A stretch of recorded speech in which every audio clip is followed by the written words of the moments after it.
Welcome back to Razmafsar TV. I'm really happy to have Bede back on our channel. How are you, Bede, today? I'm doing great, thank you. Bede, today we are going to continue with our Musée de l'Armée Les Invalides, Army Museum Paris, and we're going to go to a very specific area. This area will be Japanese arms and armor, as you can see it here. Oh, that looks nice. They have really exceptional ones. And this is only one of them, but you'll see all of them later on. So you see that they have some kabuto and then jingasa, then also armor, two sets of armor, and you're going to go through them. Right, Pete? Yeah. I immediately can see the styles, the different styles there. Yes. So that'll be very interesting. Two examples. These examples were given by the National Library. They're dated to around 1600s, but they were given by the National Library Museum in the 19th century, right? And look at the name. They say, the museum says, although these Yosaemon doesn't, his name is not indicated, and these armor come from a later period, but the experts of the museum say they're in his line of armor making, right? The style, right? So that's what they talk about it, and most of them were made very high quality level and were given as presents. That makes good sense. Not everything's signed, and there were strong schools, like armorers would have apprentices. They would be trained very precisely in the techniques of their master.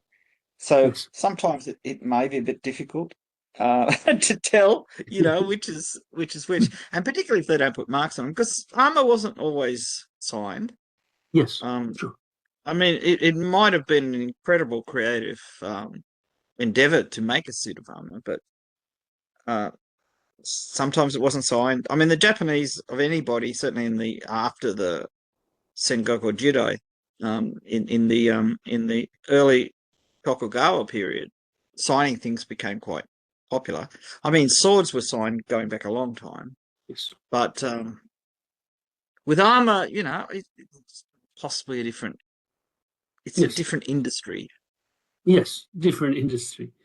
So we go. You see that there are two different ones. We're going first to talk about them. Yeah. The one on the left is very colorful. Yeah, well, this tradition of using different lace, it's particularly the vertical lacing, which is the color is noticeable. The horizontal lacing is often just lacquered black with the rest of the scales, and you don't see it at all, except on the bottom row. Yes. Where it's usually hishinui, which is crossed lacing, which is purely, I mean, it's totally functional, but it's also mainly decorative. Yes. Yes. So we can look at it. These two are described as dumaro, body wrap, right? That's what they just said. And then I just put some information on dumaro when it, was introduced. And then later on, of course, already we have it in the 11th century. These ones are from 16th century, and they have a right side opening as dumaro. Yeah. This is totally typical of Japanese armor. So the very early armors, the o-yoroi, which just means big equipage. Yes. They had, as they say here, they had a waidate, which was a plate under the right arm that was separate from the rest of the armor, but it had a kuzuzuri, a skirt on it, and effectively you put that on first, then you put the armor on over it, and the front of the armor slightly overlapped, the back of the armor slightly overlapped. And in the early armors, they only had 4 kuzuzuri. Yes. A front, a back, a left, a right. But later, during the Warring States period, they went up to about 7, 5 to 7. And that they were much more flexible. The o-yoroi kuzuzuri were very rigid. Yes. And the o-yoroi itself, according to the Japanese authors, and this may be true, it was slightly longer. So it sat on the hips rather than at the waist, which meant that it was possibly harder to bend and twist the body when you were doing things. Look, I've never seen anyone publish measurements of the heights of these armors and compare them to the heights of people at the time to say whether or not this is true. It definitely was believed in the 17th and 18th century by Japanese historians of armor, so I think it probably was true. Uh, yeah, they call it box-like. Well, it was four-sided. I mean, yeah, it's a box. Mm, mm. Designed primarily for mounted combat, pretty much, because the full Oyori armor was nearly always used by cavalry. Cavalry, yes, On foot, they used a much more flexible, lighter armor, and you can see it in the paintings from the 1100s. You can yes, clearly see the difference between people fighting on foot and people yes. So this fighting on Domaro horseback. was more flexible, as you mentioned. It was used by the infantry as well, but Oyori was Oh by yeah, the well, cavalry. they talk about haramaki here, which Yeah. means I think belly wrap. Now, some of them are open down the back, but I've seen several authors say that that is not the definition in Japanese of haramaki. Some of them also open down the side in the same way as the domaru. It Yes. may be just slightly different in the way they're constructed. I have not seen Yes. a good set of definitions to explain these different types Yes. that was backed up by actual documentation because the Japanese have books on this. Yes. It's not like modern people looking back and saying, oh, I think it's this or I think it's that. Yes. There are books from the 1500s and the 1700s Yes. clearly defining the types of Yes. armor. Absolutely. Please take a look at this one. Isn't it beautiful? That yeah, that is definitely very old, isn't it? The lacing has started to wear away. Despite, I mean, this is silk lacing. It's a very good material, but silk is sensitive to ultraviolet light. So every time you bring it out, it ages a little bit, somewhat like us. But Yes. so You're like the silk. helmet, yeah, the helmet, my date, the crest looks like Vajra in Sanskrit, Yes, it does. which is the thunderbolt symbol, which has You got know three that prongs at the one of the reasons they keep these Japanese and Chinese, but we will talk about Chinese arms and armor, this museum in another meeting beat. I've also, we already did, but this time I have much better pictures, right? Oh, And good. these two Japanese and Chinese collections are kept in special rooms with special light, very dim, Yeah, reddish light, you know? So you know the yeah, reason. yeah. Yeah, that's good curatorial practice. People, I mean, you and me, we know a lot about this stuff because we've been looking at it for 30, 40, 50 years.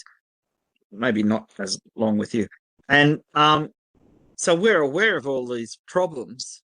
Yes. But if you're a member of the general public, you look at this and think, well, it's 500 years old. Why shouldn't it be just as good now as it was then?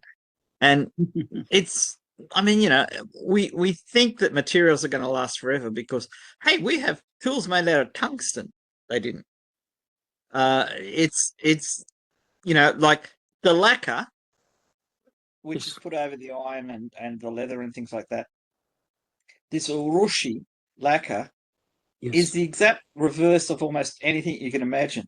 The Yes. wetter it gets, the harder it gets.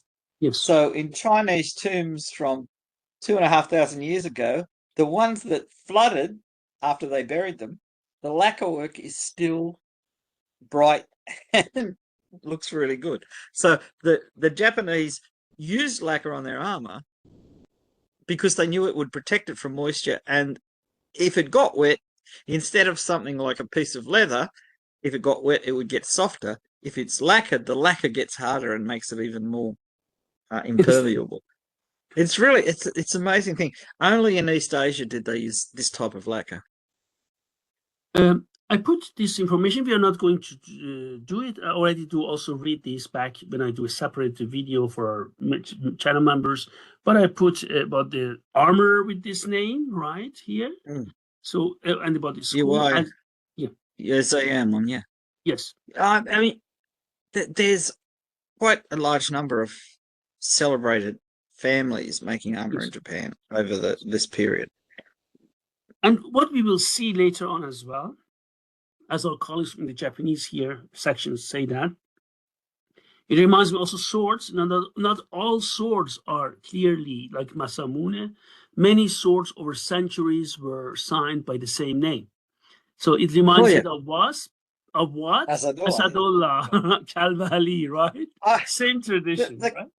when you think about how much different cultures had little quirks in common Yeah, that were just the natural development, I mean, making armor is a business, yeah, and people are trying to maximize recognition and maximize brand awareness. I mean, yes, that's what we call it today. yes, Back absolutely. 400 years ago, they were still doing the same thing. They had a different ways of doing it, Yes, yes, but it's yes, the same idea. You want to make your school of armorers stand out as making really good armor, which, to be honest, this is beautiful stuff. yes. Very beautiful. So you can. I just share more beads. Look at this hand Mm. protection. Look how Yeah. delicate it is. Look, Mm. isn't it nice? I yeah, I once had the opportunity to buy it and I didn't. A articulated foot from a Japanese armor. It made exactly like the hands with the kind of modeling showing where the tendons are, how a hand really is. This is how a foot really was. Pete, if It you want was to buy a Japanese armor, we were in Paris, right? Visiting mm, museums, and on the way to our hotel, we went through different, areas, and then I saw an antique shop. And my wife is always good at spotting. Look, there is Japanese armor, 16th century. We went mhm. in and asked, yes, for sale. But then I immediately contacted Mr. Agarashi because I think this price, of course, I cannot afford such things, right? But a complete Japanese armor from a very, very prestigious Parisian, uh, you know, is auction. It's not an auction, it's antique seller. Very beautiful bead for sale. So I just thought if Mr. Al-Garashi buys it, it's a good idea because then we can publish it and talk about it, Oh right? yeah. Well, I mean, it's a synergy between the collector, the researcher, and the Yes. antique store. Everybody benefits, Yes, and and the my wife public was benefits. laughing. She said, "It's good to know, Mr. Al-Garashi." I said, "Yeah, but this guy doesn't let us take pictures, measure it, Well, and I don't have money, so the only thing I can do is, oh, to know, Mr. Al-Garashi, buy it, yeah, please." but he is somebody who wants to share it. He Yeah, wants he it to be does. on public exhibition. He is a Yeah, benefactor for culture, as opposed to somebody who wants to yeah, keep it in a vault somewhere and just go and look at it once a year. yes, I mean, everybody has their interests, but it's when you've got the ability to do something, you're financially able to, you have the time, whatever it is, it's worthwhile doing it yes, because everybody benefits in the long term. yes. Pete, look at the shin protection and knee protection there. Look at them. Yeah. See, at the time this was made, this was archaic. I don't think many people were actually wearing anything like that. But when you had a full suit of armor made, you had all the bits made, even if you never used them. It's possible a daimyo or a high general might actually wear this at a battle, but he wasn't intending to fight in it. But when this was originally designed, which was probably back in the 1300s, that was real because they were fighting against people with naganatas who were trying to cut them down at the shins with a big swipe with a naginata. And this method of embossed plates that are laced together and hinged and everything like that, it's really quite effective. I mean, I got to try one on many years ago, and it was admittedly it was 19th century, but it was made in the proper style, and it was made in Japan, clearly. But this Um, one is 16th century, Pete. You know that's right. yeah. Well, what I'm saying is, when this was made, this is already archaic. Yeah, yeah, of course, of In the course. 16th century, this is archaic because they've gone pretty much to sandals and bare legs. Yes. Uh, but can you imagine when this was designed maybe in the 1100s, 1200s, 1300s, the original design for this? This is for people on horseback where their legs are exposed. Uh, it's and look how well it's designed. I Unbelievable. mean, this is I think remember Just the the Persian. point, Pete, please excuse me to our viewers on this channel. guys, this type of armor, not everyone could afford it, huh? This is something which we need to stress it again Oh, and again. yes. Exactly. Yeah, if you look on the inside of the right hand shin guard, Mm. you will see a patch of leather there. That's right. So this is so when you're riding, it doesn't wear away your stirrup leathers. That's right. So this is saying this type of armor was specifically designed for horsemen. But Here, you mean, if you're a right? Look at daimyo, this. Here? yeah, yeah, that's it. That's the one. Yes. See, these were really, so they look very elaborate. They look very artistic, but there's a deep-seated utility, a practicality. That's So what we yeah, talked about it. I think it was some time ago, and someone says, "Oh yeah, ceremonial." I said, "Can you stop saying ceremonial?" When you say ceremonial, you know what it means. Then they have bad blades, they have this and that. Exactly. That's something which we need to take into consideration. Absolutely. yeah, and in Japan they really did have ceremonial stuff. Like, I think at the imperial court in Kyoto, they had ceremonial swords which Yes, they had do. wooden blades Wouldn't it? because nobody was going to use these swords in court. Of course not. So Yeah. there is ceremonial, but it's not this. This might be a parade armor in the sense that Yeah, exactly. it's meant for a parade. But in Japanese culture, if a general just dressed up like this and sat on his little folding chair on top of a hill directing things happening, that was perfectly acceptable.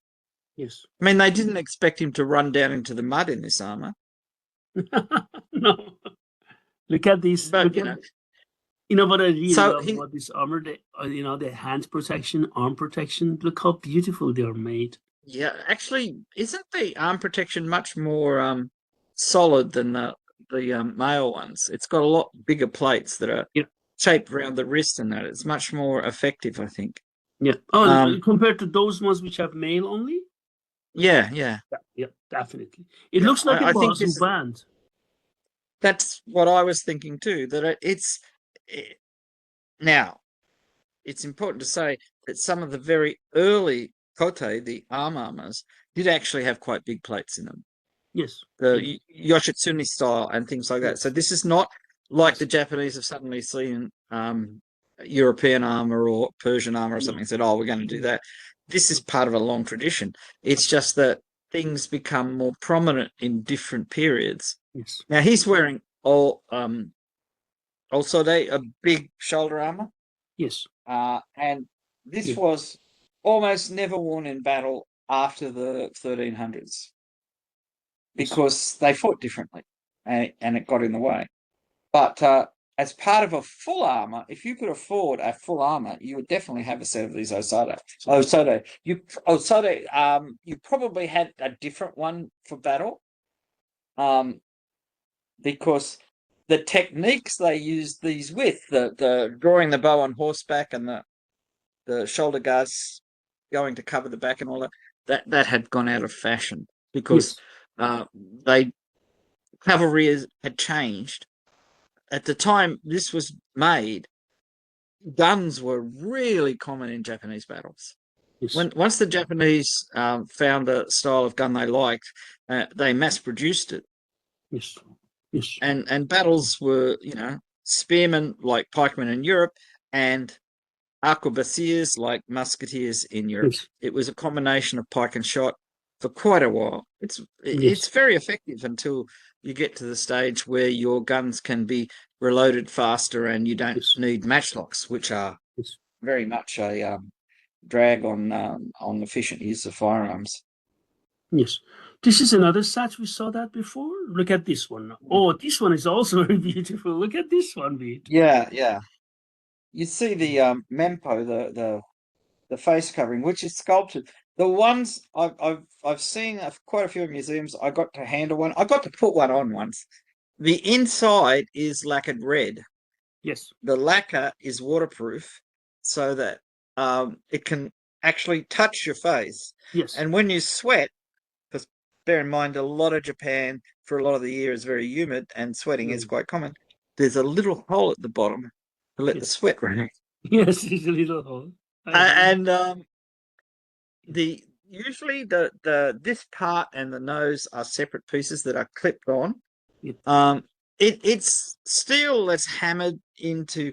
That's not thick. This is not like an 1/8 inch thick or something, or yeah, which 3 millimeters or something that like you might see on a visor on a European helmet. This is like the most 1.5 millimeters to 2 millimeters thick, but it's Yeah. forged with lots of ribs and shapes in it, so it's physically quite rigid.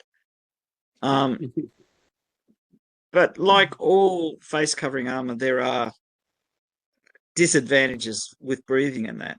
Yes, Hence, there is. there was a tendency to like Mempo with big noses, which you Yes, might say, oh, they're I, copying European faces. No, maybe it's because it's easier to breathe if you've got a bigger nose over your nose. I just want to I just want to say that as well. Look at the nose, how big it is. Yeah. Now, some of this is from like um, uh, Indian art and that came in with Buddhism. So Yes, in Gagaku, in the masked plays and things like that, there are characters with big noses, yes. and they are representative of Westerners, not modern Westerners like the Portuguese and the Dutch. But it's quite Okay. hilarious when you see it. Yes. As you can see, they've really done the color matching well on the lacing. I mean, that Unbelievable. really works. It's very effective. Very nice. Yeah, I mean, the reason there's a narrow band and a wide band of each color lacing is because the wide band is the hanging lace that then goes into the top and back of the next row of scales and comes out in a very narrow band, which is the bottoms of each lace looped up and going up and down, up and down, up and down. Um, you see this sometimes in paintings from Iran in the Ilkhanid period. You see armor with different layers of color in the lacing, Yeah. and it goes back almost as far back as it does in Japan. So this is not an old thing. There's in fact Tang Dynasty Chinese records of regiments, black scales, red lacing, all this kind of stuff. So this is long term been a method of displaying individuality, or in the Chinese example, showing you're a member of a particular regiment. Yes. This is individual because this is for this particular daimyo, I'm Yes. guessing, because I think you'd have to be very rich to own an armor like this. Yeah. Um, Now we can look at it a bit closer, and also we can look at mm, it from one side, from the right side of the armor. yeah. Mhm. I might add, because of the nature of the lenses in the cameras we're using, you see when you see that almost profile view, the mask is not oversized, but when you're looking down on it, the head is looming and looks really Yes, it's large, true. No, when which you is look at good. it closely, it's not oversized at all. You're right. Yeah, yeah. I just thought I'd point that out because it's easy to get kind of camera distortions to kind of influence your perception of reality. Um, it's interesting those Yeah. the cords that are going across the chest there, they should actually be knotted onto the dough, the breastplate and backplate of the armor. They shouldn't be tied together in the front like that. Yeah. Um, and the blue cords, which are the helmet cords, usually there are either 3 or 5 attachment points inside the helmet that they attach to. And they are looped around so that when you do them up, they evenly pull the helmet onto the head.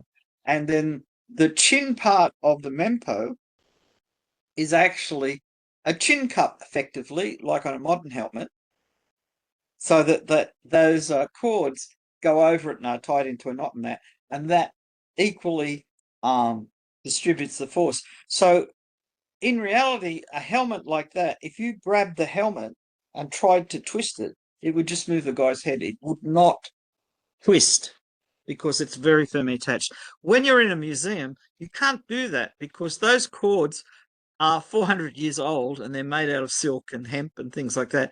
You do not want to tie them into tight knots. Yeah, It's yeah, going of to ruin course. them. So you just loop them. Yeah, yeah, of It's course. it's very That's a good point. practical. Because our Yeah. colleagues from Musée de l'Armée, there are different colleagues specialized in different sections, and they know what they are doing. And you very good point, because they just you don't want Yeah. to. Yeah, of course, definitely. Yeah, look, I know that people that are interested in this armor and have read the old Japanese accounts and that and say, oh, yeah, but it's tied this way, it's tied that way. And there are all these different ways of tying it. But it's maybe, look, some are 100 years old, some are 200, some like this are 400 years old. You do not want to put stress on this. Silk gets brittle with age. Yes, So, absolutely. and it's the same thing when you've mounted the armor and sat it on its box or however it's mounted. You don't want to move it around too much because every time you move it, that silk is starting to wear a little bit more. Yes. So sometimes they've got them in a state that was popular in the 19th century, and you say, oh, yeah, but you really should mount them slightly differently.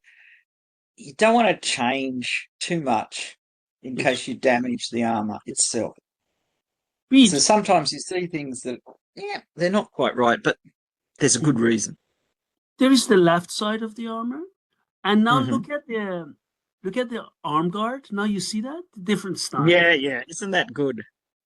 Yeah. See, they've kind of got a lattice of mail Yeah. in the Japanese style, which is usually 4 into 5, Yes.